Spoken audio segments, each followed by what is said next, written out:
እንዴት ናችሁ ውድ ቤተሰቦቻችን? ይህ ፉአድ ባህሩ የዩቲዩብ ቻናል ነው። ስለምትከታተሉን ከልብ አድርገን እናመሰግናለን።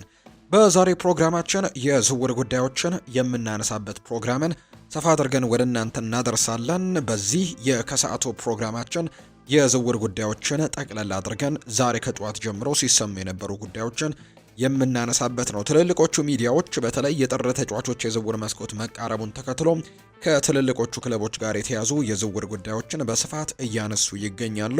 ስለዚህ ማንቸስተር ዩናይትድ ቤት ምን አይነት አዳዲስ የዝውውር ጉዳዮች አሉ? አርሰናል ቤትስ ከዝውውር ጉዳይ ጋር በጥር ምን አቅደዋል? ሊቨርፑልም እንዲሁ የተከላካይ መስመሩን ለማጠናከር ምን አይነት ተጫዋቾችን እየተመለከተ ነው? የቼልሲን፣ የማንቸስተር ሲቲን፣ የሌሎችንም የአውሮፓ ታላላቅ ክለቦችን የተመለከቱ የዝውውር ጉዳዮቻቸውን የምንዳሰስ ነው የሚሆነው። ውድ ቤተሰቦቻችን ሀሳብ መስጫው ክፍት ነው። ስለዚህ የእናንተን ሀሳብና አስተያየትም እንቀበላለን። ኮሜንት ቦክስ ላይ የእናንተን ሀሳብና አስተያየት ልታጋሩን ትችላላችሁ። የተለያዩ ርዕሰ ጉዳዮችን የምናነሳበት የከሰዓቱ የፕሮግራማችን ከፉአድ ባህሩ የዩቲዩብ ቻናል እየተከታተላችሁን ስለሆነ ከልብ አድርገን እናመሰግናለን። ቪዲዮአችንን ላይክ፣ ቻናላችንን ሰብስክራይብ እያደረጋችሁ ደግሞ ቆይታን ከኛ ጋር አድርጉ። ከመሸጋገሪያ በኋላ በድጋሚ ተመልሰን ወደ ዝውውር ጉዳዮቻችን በቀጥታ የምናመራ ነው የሚሆነው።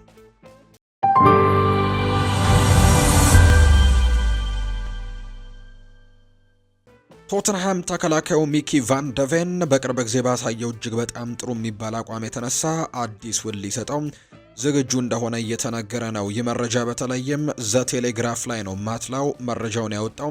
ስፐርሶች ክሪስቲያን ሮሜሮና ሚኪ ቫን ደቬንን በፕሪሚየር ሊጉ ምርጥ የመሃል ተከላካይ ጥምረቶች አድርገው ነው አሁን ላይ የሚመለከቷቸው። ቶተንሃም ክሪስቲያን ሮሜሮን በክረምቱ የክለቡ ከፍተኛ ተከፋይ አድርጎት እንዳቆየው ይታወሳል። አሁን ደግሞ የኔዘርላንዱን ተከላካይ ለቡድኑ ያለውን ጠቃሚነት የሚያንጸባርቅ ደሞዝ ጭማሪም ጨምሮ አዲስ ውልም ሊያቀርቡለት እንደሚችሉ ነው የተገመተው። ከ2003 ጀምሮ በ34 ሚሊዮን ፓውንድም ከቮልስበርግ ከመጣ ወዲህ ሚኪ ቫን ደቬን በፕሪሚየር ሊግ ውስጥ ካሉ ምርጥ ተከላካዮች አንደኛው መሆኑን ራሱን አረጋግጧል። በፍጥነት በክሪስቲያን ሮሜሮ ጋር ጠንካራ አጋርነትን ፈጥሮ የቶትናም የኋላ መስመርም ዋና ደጀን ሆነዋል። በተጨማሪም በቶማስ ፍራንክ አመራር ስርም ያለው ብቃቱ ወደ ሌላ ከፍ ያለ ደረጃም ተሸጋግሯል። ተከላካይነት ብቻ ሳይሆን አጥቂነቱንም ጎልቶ እየተወጣ ነው። እስካሁን ድረስ በሁሉም ውድድሮች 6 ጎሎችን በማስቆጠር የቶትናም ቀዳሚ ግብ አስቆጣሪ ሲሆን በሜዳው ሌላኛው ጫፍ ደግሞ በፊት መስመር ላይ ትልቅ የጎል ስጋት መፍጠሩንም እየቀጠለ ነው። በቅርቡ የመዘገበው ጎልም የመጣው በቻምፒየንስ ሊግ ከኮፐንሃቨን ጋር በነበረው ጨዋታ ላይ ያስቆጠረው መላውን የሜዳውን ርቀት እንግዲህ ኳሱን ይዞ በመሮጥ ያስቆጠራት ጎልም በጣም ትልቅ ጎል እንደነበረች ተመልክተናል። ሚኪ ቫን ደቬን በዚህ የውድድር ዘመን በቶተንሃም የኋላ ክፍል ላይም የተረጋጋነትን እንደጨመረላቸውን የተመለከትነው በቶማስ ፍራንክ መሪነትም ቡድኑ ያሳየው አዲስ የመከላከል ጥንካሬ ዋናው ቁልፉ ሰው እንደሆነ ጭምር ነው መረጃዎቹ የሚያሳዩት። ማንቸስተር ዩናይትዶች የሪቨር ፕሌቱን የክንፍ መስመር ተጫዋች የሆነው ፊሊፔን ለማስፈረምም ፍላጎት እንዳላቸው ነው እየተነገረ የሚገኘው። ይህ የ17 ዓመት ወጣት በቅርቡ ከ17 ዓመት በታች የዓለም ዋንጫ ላይ በቤልጅየም ላይ ያስቆጠራት አስደናቂ አሸናፊነት ጎልም ማንቸስተር ዩናይትድ ስካውቶች በቦታው ተገኝተው እያዩት ነበር። የፕሪሚየር ሊጉ ክለብ አሁን ላይ ተጫዋቹን በቅርበት እየተከታተለው ሲሆን በሱም ተደንቀዋል።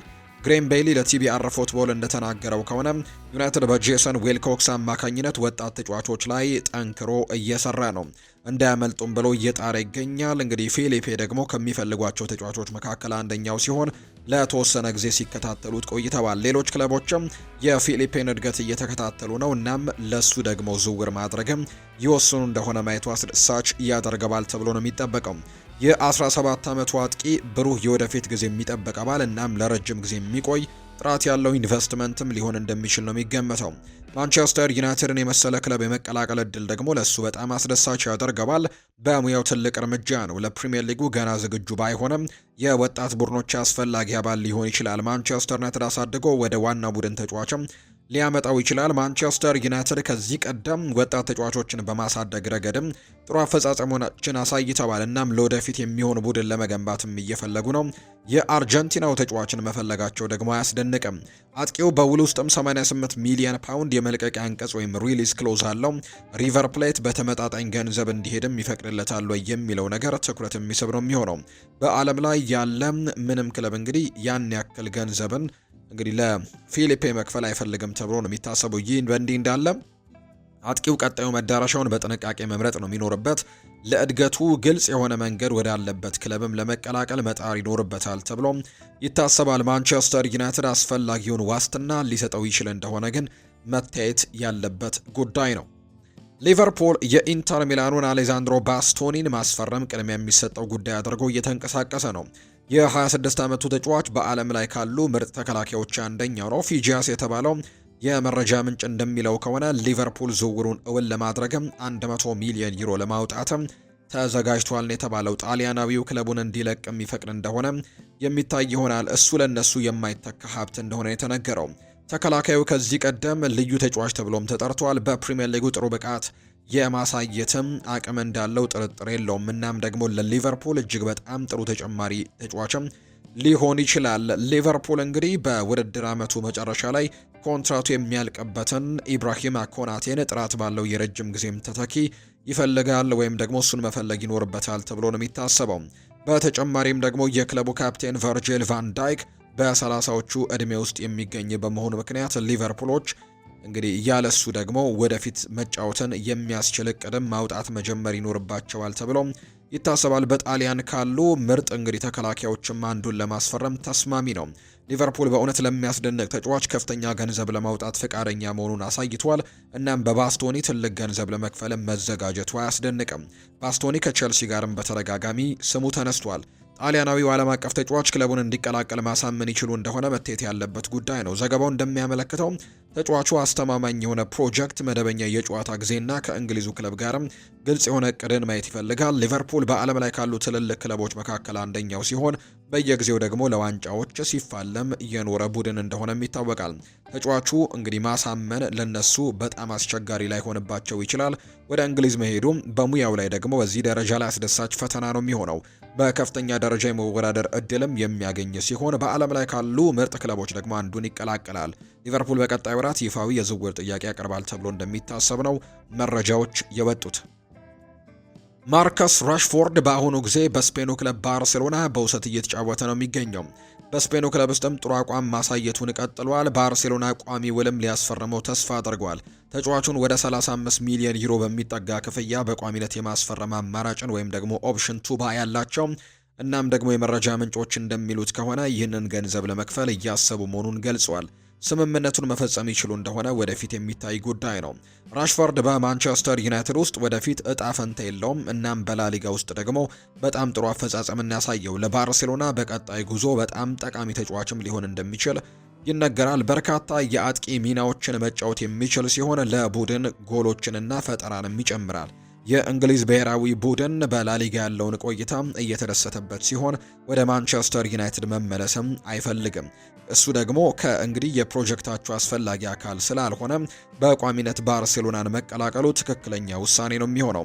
ባርሴሎና በዓለም ላይ ካሉ ትልልቅ ክለቦች አንደኛው ነው። እናም ተጫዋቹ ብቃቱን ለማረጋገጥና ቋሚ ዝውውር እንዲያደርጉ ለማሳመንም ከፈለገ አልፎ እንግዲህ ይመኛል። በሚቀጥለው የውድድር ዓመትም ከእነሱ ጋር ለዋና ዋንጫዎች ለመታገል ተስፋ ያደርጋል። ራሽፎርድ ከጥቂት ዓመታት በፊት በፕሪሚየር ሊግ ውስጥ ካሉ ምርጥ አጥቂ ተጫዋቾች አንደኛው ተደርጎ ይወሰድ ነበር። አሁንም በጣም ጥሩ ተጫዋች እንደሆነ ምንም ጥርጥር የለውም። እናም በሙያው ጫፍ ላይ ይገኛል። ወደ ቀድሞ ብቃቱ መመለስ ከቻለ ለባርሴሎና ትልቅ ሀብት ነው የሚሆነው። የ35 ሚሊዮን ዩሮ የመጠየቂያ ዋጋ ለወደፊቱ ርካሽ ሊመስል ይችላል። ባርሴሎና የገንዘብ ችግሮች ውስጥ ቢሆንም ስምምነቱን ለማድረግ የሚችሉትን ሁሉ ደግሞ ማድረግ ይኖርባቸዋል። ይህንን መውሰድ የሚገባው ደግሞ አደጋ ነው ተብሎ ይታሰባል ነው ያለው ዘገባው። ዌስትሃም ዩናይትድ በጥር ወር ከሴልታ ቪጎ ኦስካር ሚንጉዌዛን ለማስፈረም በጣም ከፍተኛ ፍላጎት ነው ያለው። የ26 ዓመቱ ተከላካይ በውድድር ዓመቱ መጨረሻ ኮንትራቱ የሚያልቅ ሲሆን በቀጣይ ሳምንታት የስፔኑን ክለብ ለቆ ሊወጣ ይችላል ተብሎም ተዘግቧል። በተመጣጣኝ ዋጋ ሊገኝም ይችላል ከተባለው ዘገባ ጋር እንደተመለከተው ከሆነ በጥር ወር በ8 ሚሊዮን ዩሮ ብቻ ሊሸጥም ይችላል። ዌስትሃም ሚንጉዌዛን ለወራት ሲከታተለው ቆይቷል። ባለፈው ዓመት ከሊቨርፑል ጋር ስሙ ተያይዞም ተዘግቦ ነበር። ኑኖ ኤስፕሬንቶ ሳንቶ የስፔኑ ተከላካይ ለዌስትሃም ዩናይትድ ጥራት ያለው ግዢ እንደሚሆን ያምናሉ። የለንደኑ ክለብ ዝውውሩን እውን ለማድረግ የሚችል እንደሆነ ማየቱ አስደሳች ያደርገዋል። ክለቡ ሀብቱ አለው፣ ነገር ግን ተጫዋቹን ለመቀላቀልም ማሳመን ይኖርበታል። ሚንጉዌዛ በተፈጥሮ ቀኝ ተከላካይ ቢሆንም በሁለቱም የሜዳ ክፍሎች በሁለቱም ክንፎችም የመጫወት ችሎታ አለው። ይህ ደግሞ ሁለገብነቱ ተጨማሪ ጥቅምም ይሰጠዋል ተብሎ ነው የሚታሰበው። ሴልታ ቪጎ እንደሱ ያለ ጥራት ያለው ተጫዋች በነፃ መልቀቅ አይፈልግም። ስለዚህም በጥር ወር በተመጣጣኝ ዋጋ ሊሸጠው ትርጉም ይሰጣል። ዌስትሃም ዩናይትድ በድርድር ዋጋ ማስፈረም ከቻለ ጥሩ ስራን ሰርቷል። ክለቡ ተጨማሪ ጥራት ያላቸው ተጫዋቾችን በአስቸኳይ ይፈልጋል። የውድድር ዓመቱን በአስከፊ ሁኔታ የጀመሩ ሲሆን ከአደጋው ቀጠና ለመትረፍም በሜዳው ላይ ትግሎች ውስጥ ይገባሉ። ዌስትሃም ምኞቱን ለማሳካት ለሱ ትክክለኛ ቦታ መሆኑን ተጫዋቹን ማሳመን ይኖርበታል። በእጃቸው ላይ ጥራት ያላቸው ተጫዋቾች እንዳሉና በቅርብ ዓመታትም የአውሮፓ ዋንጫን ማሸነፍ መቻላቸው ምንም ጥርጥር የለውም። ሆኖም በአሁኑ ጊዜ በፕሪሚየር ሊጉ ለመቆየት እየታገሉ ነው። ባለፈው የውድድር ዓመትም በሊጉ ከግማሽ በታች ነበር ያጠናቀቁት። ሁኔታው እንዴት እንደሚታይም መታየት ያለበት ጉዳይ ነው። ሀመርሶቹ ልምድ ያለው ተከላካይን ለመፈለግ ግን ብቸኛው ክለብ አይሆኑም። የተፎካካሪ ክለቦችን ቀድመው ለማስፈረም ግን በፍጥነት እርምጃ መውሰድ ይኖርባቸዋል ተብሎ ነው የሚጠበቀው። የቀድሞው የዌስትሃም ዩናይትድ አሰልጣኝ ግርሃም ፖተር በክለቡ በነበረበት ወቅትም ፍሬድሪ ፓትሰንን በተያዘበት መንገድ ትችት ቀርቦበት ነበር። ይወጣት የዌስትሃም አማካይ በክለብ ውስጥም ከፍተኛ ግምት የሚሰጠው ቢሆንም በዋናው ቡድን ውስጥ ብቃቱን ለማሳየት ብዙ ድሎችን አላገኘም ነበር። ሆኖም ግን በኑኖ ኤስፕሬንቶ ሳንቶ መሪነት ተጨማሪ ድሎች የተሰጡት ሲሆን በዋናው ቡድን ውስጥም ያለውን ብቃት እያሳየ ነው። ወጣቱ አማካይ በቅርቡ በኤቨርተን እና በኒውካስል ዩናይትድ ላይ ጥሩ አፈጻጸምን አሳይቷል። እናም የዌስትሃም ዩናይትድ አጥቂ ጃሮድ ቦውን በዚህ የውድድር ዓመት መጀመሪያ ላይ ብዙ ድሎች ሊሰጡት ይገባ ነበር ሲልም ገልጾታል። ይህ በእንዲህ እንዳለ ጃሮድ ቦውን ለክለቡ ሊወጣ የሚችል እንግዲህ እንደሆነ ተዘግቧል። ቦውን ለዌስትሃም ምንጮችም እንደተናገረው ከሆነ የሚገባውን ያክል ደቂቃን ተጫውቷል ብሎ ነው የሚያስበው። እዚያ እንግዲህ መልበሻ ክፍል ውስጥም ሲናገር ወደ እሱ የሚመጣው ምስጋና ሁሉ ይገባዋል ብያለሁ። እያንዳንዱ ደቂቃም ይገባዋል፣ ምክንያቱም እሱ ምናልባትም በዚህ የውድድር ዓመት ተጨማሪ እድሎች ሊሰጡት ይገባ ነበር የሚል ስሜት ሊሰማው እንደሚችል አውቃለሁ። እናም እሱ የሚለማመድበት መንገድ ሲሰራና በሚያከናውነው መንገድ ደግሞ ራሱን ሲያስገባ በዚህ የውድድር ዓመት ያገኛቸውን እድሎች ተጠቅሞባቸዋልና ይህ የተለመደ ነው ሲልም ጭምር ነው የተደመጠው። ስለዚህም ደግሞ አሁን ላይ መጀመሩ በጣም ጥሩ ነገር ነው ሲልም ጭምር ነው ሐሳቡን እየሰጠም የሚገኘው። በእውነት ጥሩ ሰው ነው። በትጋት መስራትም ይፈልጋል። እንደ ቡድን ጓደኛ ሆኖ ማግኘቴ ደግሞ እድሉንም አግኝቶ ሊጠቀምበት ማየትም እንዳልኩት ምሽት ላይ ወደሱ የሚመጣው ሁሉ ይገባዋል። ምናልባትም ወጣቱን አማካይ ፈጽሞ ያላመንበት ግርሃም ፖተር ላይ ያነጣጠረ ትችትም ሊሆን ይችላል። እሱ በምትኩ ጊዶ ሮድሪጌዝን መጠቀምን ነበር የሚመርጠው። ልምድ ያለው ደቡብ አሜሪካዊው አማካኝም ብቃት ብቻ ነው ያሳየው። እናም አሁን ላይ ከክለቡ ሊወጣ የሚችል አይነት ደግሞ ጥያቄዎች እየተነሱበት ነው። ፓትሰን ግን ብሩህ የወደፊት ተስፋ ያለው ባለተሰጥኦ ተጫዋች ነው። እንግዲህ እሱም ነገር አያጠራጥርም። አሁን በዌስትሃም ቋሚ ተጫዋችም ሆኖ ራሱን ለመመስረትም ይፈልጋል። በኑኖ የተሰጠው እድልም ይደሰትበታል። እናም ቋሚ ጀማሪ ተጫዋች ሆኖ ራሱንም ማቋቋም ይችል እንደሆነ ወደፊት የሚታይ ጉዳይ ነው። ወጣቱ አማካይ በለንደኑ ክለብ በደጋፊዎች ዘንድም ተወዳጅ ከሆነው ጃሮድ ቦን በተሰጠው የምስጋና ቃልም ይደሰትበታል። ዌስትሃም በትክክል ካሳደገው ፓትሰን በረጅም ጊዜ ውስጥም ለነሱ በጣም ትልቁ ተጫዋች ሊሆን እንደሚችል ግምቶች በትልቁ እየወጡ እንደሚገኝ ነው መረጃዎች የወጡት። ቸልሲ በጥር ተጫዋቾች የዝውውር መስኮት የሪያል ማድሪዱን አጥቂ ሮድሪጎ ጓይሽን የማስፈረም ፍላጎት አለው። ፌጂያስ የተሰኘው የመረጃ ምንጭ እንደገለጸው ስምምነቱን ለመፈጸም ወደ 80 ሚሊዮን ዩሮ አካባቢ ለማቅረብ እያቀዱ ነው። ቸልሲ ይህንን ከፍተኛ ስጋትም ያለው እርምጃ እንደሆነ ቢያምንም ነገር ግን እጅግ በጣም ትልቅ የሆነ መልካም እድል እንደሆነ ይቆጥሩታል። ብራዚላዊው በሪያል ማድሪድ ቤትም የመጫወት እድልን በማግኘት ላይ ተቸግሯል። እናም ብዙ ጊዜ ለመጫወት ከክለቡ ጋር ደግሞ መውጣት ይጠበቅበታል። ሪፖርቱ እንደሚያመለክተው አሳማኝ ቅናሾች ከመጡለት ተጫዋቹ በጥር ወር ለመልቀቅም ግፊት ሊያደርግ ይችላል ተብሎ ነው የሚታሰበው። ቸልሲ ክለቡን እንዲቀላቀል ማሳመን ይችል እንደሆነ ማየቱ አስደሳች ያደርገዋል። በክረምቱ የዝውውር መስኮት ሁለት አጥቂዎች ላይ ኢንቨስት ቢያደርጉም አሁንም የአጥቂውን ክፍል ለማጠናከር ፍላጎት ያላቸው ይመስላል። የሪያል ማድሪድ ኮከብም በሶስቱ የፊት መስመር አቀማመጦች ላይም የትኛውም ቦታ ላይ የመጫወት ችሎታ ያለው ሲሆን ለቡድኑ ጎሎችንና የፈጠራንም ይጨምራል። እሱ ዓለም አቀፍ ደረጃ ያለው ተሰጥኦ ተብሎ የሚታሰብ ሲሆን ከዚህ ቀደም በካርሎ አንቸሎቲ ልዩ ተጫዋች ተብሎም ተሰይሟል። ቸልሲ ጥሩ ብቃቱን እንዲያወጣለት ማድረግ ከቻለ የወደፊት ኮከብ በእጃቸው ላይ ይኖራል ተብሎ ነው የሚታሰበው ሮድሪጎ በወደፊቱ ለ80 ሚሊዮን ዩሮ የሚደረግ ኢንቨስትመንትም ትክክለኛነትን የማረጋገጥ አቅምም አለው። ሪያል ማድሪድ በጥር ወር እንዲካሄድ ለመፍቀድም ዝግጁ እንደሆነ መታየት ይኖርበታል። በበርካታ ውድድሮች ላይ ጥሩ ለመስራትም ትልቅ የአጥቂ ቡድን ያስፈልጋቸዋል። እናም ብራዚላዊውን መሸጥ ደግሞ ችግር ሊፈጥር ይችላል። ምንም እንኳን በመጀመሪያ አስተላለፍ ላይ ቋሚ ባይሆንም ለእነሱ ግን በጣም ጠቃሚ የዋና ቡድን ተጫዋች ይሆናል ተብሎ ነው የሚጠበቀው። በሚቀጥሉት ጥቂት ሳምንታት ውስጥም ሁኔታው እንዴት እንደሚያድግም መታየት ይኖርበታል ተብሎ እንደሚታሰብ ነው መረጃዎች እየወጡ የሚገኙት። ሊቨርፑል የፌኖርዱን ቀኝ ተከላካይ የሆነውን ጊቫሮ ሬድን ለማስፈረም ሊያደርግ የሚችለው ዝውውር ውድድር ሊገጥመው ይችላል ተብሏል። የ19 ዓመቱ ተሰጥኦ ያለው ተጫዋችም በአሁኑ ጊዜ በአውሮፓ ውስጥ ካሉ ምርጥ ወጣት ተከላካዮች አንዱ ሆኖ ራሱን እያቋቋመ ነው። ባየር ሚኒክም ፍላጎቱን እየጨመረ እንደሆነ ይገለጻል። ከቼንድ ኦፍ ሳይድ ከዚህ ቀደም ሊቨርፑል በሬድ ላይም ያለውን ፍላጎት ዘግቦት ነበር። በዛኛው ግንዛቤ መሰረትም በአንፊልድ በቅርበት ከሚከታተሏቸው ተጫዋቾች ዝርዝር ውስጥ ነው የሚገኘው። ስለዚህም ሊቨርፑል በቲም ቶክ ዘገባ ላይ ከተጠቀሱት የፕሪሚየር ሊግ ክለቦች አንደኛው ሊሆን ይችላል። ይህ ዘገባ ደግሞ ባየር ሚኒክም በሬድ ላይ በእርግጥም ከፍተኛ ፍላጎት እንዳለው ነው የሚዘግበው። ትሬንት አሌክዛንደር አርኖልድ በክረምቱ ከለቀቀ በኋላ ሊቨርፑል አሁንም በቀኝ ተከላካይ ቦታ ላይ ችግሮች ስላሉበት ሬድ በቅርብ ጊዜ ውስጥም እዚህ ቡድን በጣም ምርጥ ግዢ ሊሆን እንደሚችል ይሰማዋል። ጄረሚ ፍሪምፖንግ ከባየር ሌቨርኩዘን ቢመጣም አሳማኝ በሆነ መንገድ ግን አልጀመረም። ኮነር ብራድላይ ደግሞ በአርነ ስሎት መጀመሪያ አስተላለፍ ውስጥ ገብቶ እየወጣ ሲሆን ዶሚኒክ ሶቦስላይ ደግሞ አልፎ አልፎ በቀኝ ተከላካይነት ቦታው በግዳጅ እንዲሰለፍም ተደርጓል። ሬድ በእርግጠኝነት የተሻለ አማራጭ ሊሆን ይችላል። ነገር ግን ሊቨርፑል እና ሌሎች እንግሊዝ ክለቦችም ከባየር ሚኒክ ጋር ውድድር እንደሚገጥሙ ነው ግልጽ የሆነው። ቢሆንም ቲም ቶክ በዘገበው መረጃ መሰረትም ከፕሪሚየር ሊግ የሚታየው ፍላጎት መታየት ያለበት ጉዳይ እንደሆነ ዘግቧል። እንግዲህ ለፌኖርድም ቁልፍ ተጫዋች ከሆነ በኋላ ትልቅ የወደፊት እጣ ፈንታ ያለው ተጫዋች ይመስላል። ከአሰልጣኙ ሮቢን ቫን ፐርሲ ከፍተኛ ምስጋናንም አትርፏል። የቲም ቶክ ዘገባ ቫን ፐርሲን ጠቅሶ እንደዘገበው ይህ ተጫዋችም ለአመታት በዋና ቡድን ውስጥ እንደነበር ሆኖ ይጫወታል። ውሳኔ አሰጣጡና አመራሩ ለእድሜው ልዩ ነው። ይህ የኔዘርላንድ ከ21 ዓመት በታች ብሔራዊ ቡድን ተጫዋችም በእርግጥም ከፍተኛ ምስጋና የተቸረው ሲሆን ብዙም ላይቆይ ይችላል። በዛ ሊግና ትልልቆቹ ክለቦች ይህንን ተጫዋች ለማስፈረምም እንቅስቃሴ ማድረጋቸው አይቀሬ እንደሚሆን ነው ትልልቅ ዘገባዎች አሁን ላይ እየወጡ የሚገኙት። የቀድሞ የዌስትሃም ዩናይትድ ተጫዋች ፓብሎ ባሬራ እንደ አውሮፓውያኑ አቆጣጠር በ2012 ክለቡን ለቆ ለመሄድም የወሰነው ውሳኔ እንደሚጸጽተው አሁን ላይ ገልጿል። በውሳኔው በገንዘብ ተነሳስቶ እንደነበር ነው የተናገረው። በወቅቱ ወደ ሜክሲኮ ክለብ ክሩዝ አዙል በመሄድም ተቀላቀለ። ተጫዋቹ አባቱ በአውሮፓ እንዲቀጥል ይፈልግ እንደነበርና እሱም በዌስትሃም ዩናይትድ መቆየት እንደነበረበት ገልጿል። ሆኖም ግን የሜክሲኮ ክለብ ከፍተኛ ገንዘብ ስላቀረበለት እምቢ ማለት አስቸግሮት ነበር። የ38 ዓመቱ ተጫዋች ይህ በሙያው ውስጥም ከሚጸጸትባቸው ነገሮች አንደኛው እንደሆነ ነው ያብራራው። እንደ ዘገባው ከሆነ ልለውጠው የምችለው ብቸኛው ነገር በአውሮፓ ለመቆየት የበለጠ ጠንክሬ አለመሞከሬ ነው። ከዌስትሃም ዩናይትድ ጋር 3 ዓመት ኮንትራት ይቀረኝ ነበር። የምጸጸትበት ያ ብቻ ነው። ለዚያም 3 ዓመት ግፊት አለማድረጌ ነው። ከዚያም ደግሞ እንግዲህ በአንድ ዓመት ውስጥም ስፔን ሄድኩኝ። ነገር ግን አሁንም ከዌስትሃም ዩናይትድ ጋር 3 ዓመት ኮንትራት ይቀረኝ ነበር። ያለምንም ችግርም መመለስ እንደምችል ነገሩኝ።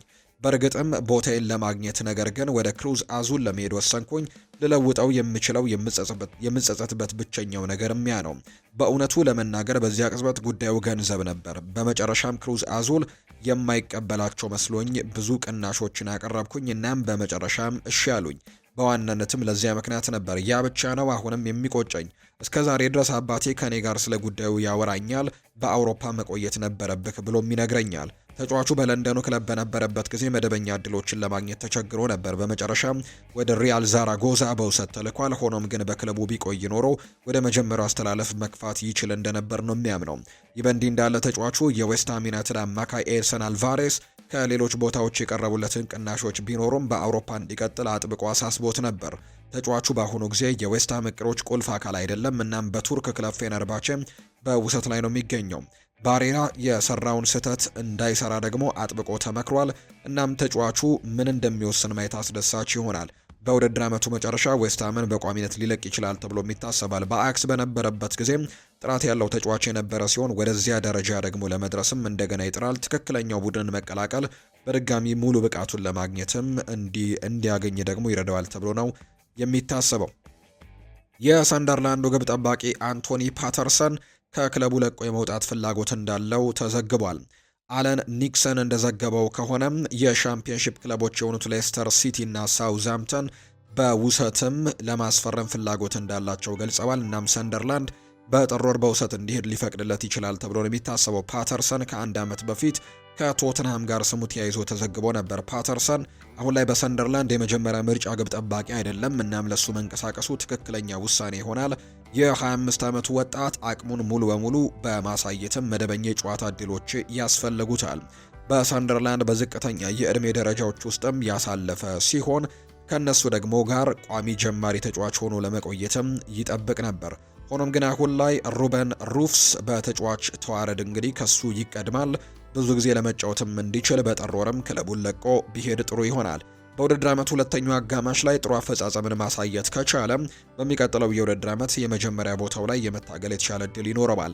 ሌስተር ሲቲ እና ሳውዝሃምፕተን በዚህ የውድድር ዓመት ጥሩ ውጤቶችን ለማስመዝገብ ተስፋ ያደርጋሉ። እናም ጥራት ያላቸው ተጫዋቾችም ያስፈልጋቸዋል።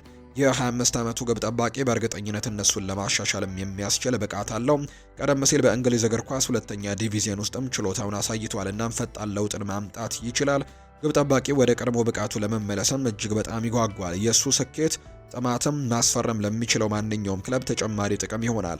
ሁኔታው እንዴት እንደሚያድግም መታየት ያለበት ጉዳይ ነው። ክለቦች በጥር ወር እሱን ለማስፈረምም በሚደረገው ፉክክር ለማሸነፍ ተስፋ ያደርጋሉ።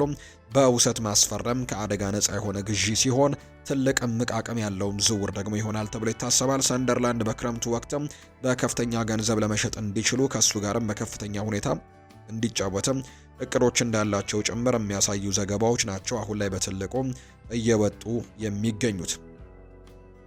ቸልሲና ቶትናም ሆትስፐርስ የፖርቶውን ስፔናዊ አጥቂ ሳሙዋ ኪዮን ለማስፈረም በአሁኑ ጊዜም ተመራጭ ክለቦች ናቸው። የ21 ዓመቱ አጥቂ በዓለም ላይ ካሉ ምርጥ ወጣት ተጫዋቾች አንደኛው ሲሆን ልዩ ግዢ መሆኑን ማረጋገጥም ይችላል። እሱም እንግዲህ በጣም ትልቅ ተጫዋች ተብሎ ተሞካሽቷል። ቸልሲ በቅርቡ ሊያም ዴላፕን እና ዣኦ ፔድሮን ያስፈርመዋል። በሌላ አጥቂ ደግሞ ላይ ከፍተኛ ገንዘቦችን ለማውጣት ቢወስኑ በጣም አስገራሚ ነው የሚሆነው። ነገር ግን ቶትናምን ማስፈረም መፈለግ ግልጽ ነው። እሱ በአስቸኳይ ክሊኒካል የሆነ አጥቂ ወይም ጎሎችን የማስቆጠር ብቃት ያለው አጥቂ ተደርጎ ይወሰዳል። የ21 ዓመቱ ተጫዋች በዚህ የውድድር ዘመንም በ14 ግጥሚያዎች 11 ግቦችን አስቆጥሯል። እናም የሰሜን ለንደኑ ክለብን የመለወጥ አቅም አለው። እሱ በቡድኑ በጣም የሚፈለጉ ተጨማሪ ግቦችን ያመጣል። የ21 ዓመቱ ተጫዋች ከግብ አስቆጣሪነቱ በላይ ነው። እንዲሁም ደግሞ ለቡድኑ አካላዊ ጥንካሬንና ኳስን ይዞ የመቆየት ብቃትንም ይጨምራል። እንደ ፌጂያስ ዘገባ ተጫዋቹ 80 ሚሊዮን ዩሮ አካባቢ በሚጠይቅ ክፍያ ይገኛል። እናም ደግሞ ከሁለቱ ቡድኖች የትኛው ስምምነቱን እንደሚያጠናቀቅም መታየት ያለበት ጉዳይ ነው። ፖርቶ እሱን በቅርብ ጊዜ ውስጥ ማጣት አይፈልጉም። ነገር ግን ከፍተኛ የሆነ የዝውውር ጥያቄ ከቀረበላቸው ለመሸጥ ግፊት ውስጥ ይገባሉ። የፕሪሚየር ሊግ ክለቦችም ማራኪ ቅናሽ ይዘው ከቀረቡ ተጫዋቹን ሊስቡት ይችላሉ ተብሎ ይታሰባል። በሙያው ቀጣዩን እርምጃ መውሰድም ይፈልጋል። እናም ወደ ፕሪሚየር ሊጉ መዘወር ደግሞ ወደ ትኩረት ማዕከልነት ሊያስገባው ይችላል። የዓለም ደረጃ ተጫዋች ለመሆንም የሚያስፈልጉት ሁሉም ነገሮች ያሉት በቸልሲና ቶትናም ውስጥም ከምርጥ ተጫዋቾች ጋርም መወዳደር የበለጠ እንዲያድግም ይረዳዋል። እድገቱን ሊያፋጥነውም ይችላል። ቸልሲና ቶትናም በመደበኛነት ለትልልቅ ዋንጫዎች ለመታገል ተስፋ ያደርጋሉ። እናም እንደሱ ያሉ ጥራት ያላቸው ተጫዋቾች ያስፈልጋቸዋል። ምንም እንኳን የዝውውር ዋጋው ከፍተኛ ቢሆንም የረጅም ጊዜ ኢንቨስትመንት ይሆናል። እናም ተጫዋቹ የክፍያው መጠን ሊያድግ ይችላል ተብሎ ነው የሚታሰቡ። በውድድር ዘመኑ መጨረሻ ላይ በይፋዊ ጥያቄ ፍላጎት መከተል ይፈልጉ እንደሆነ ማየቱ አስደሳች ያደርገዋል። ፖርቶ በጥር ወር ቅናሹን ሊቀበል የሚችልበት እድልም በጣም አናሳ ነው። በውድድር ዘመኑ መካከልም ምርጥ ተጫዋቾቻቸውን መሸጥ የውድድር ዓመታቸውን ሊያበላሽ እንደሚችል ነው የሚገምቱት። እንደ ቲቢአር ፉትቦል ዘገባ የማንቸስተር ዩናይትድ ክለብ የክሪስታል ፓላሱን የእንግሊዝ ብሔራዊ ቡድን ተከላካይ ማርክ ጎሂን ለማስፈረም ወደ ፉክክሩ ገብተዋል። ይህም ውሉ ሲያልቅ ደግሞ ይህንን መፈለግ የመሃል ተከላካዩን ለማግኘትም በአውሮፓ ውስጥ ከፍተኛ ፉክክር እንዲኖር ያደርጋል ተብሎ ይታሰባል። የ25 ዓመቱ ይህ ተጫዋች እንግዲህ በክሪስታል ፓላስ ጥሩ ጊዜያቶችን አድርጓል። ውሉን ግን ላለማደስ መወሰኑ ይታወቃልና ይህም በቅርብ ጊዜ ትዝታ ውስጥ እንግዲህ ያለ ጉዳይ ነው። ስለዚህ ይህንን ተጫዋች ለማስፈረም ትልቅ ፉክክር መኖሩ አይቀሬ ነው።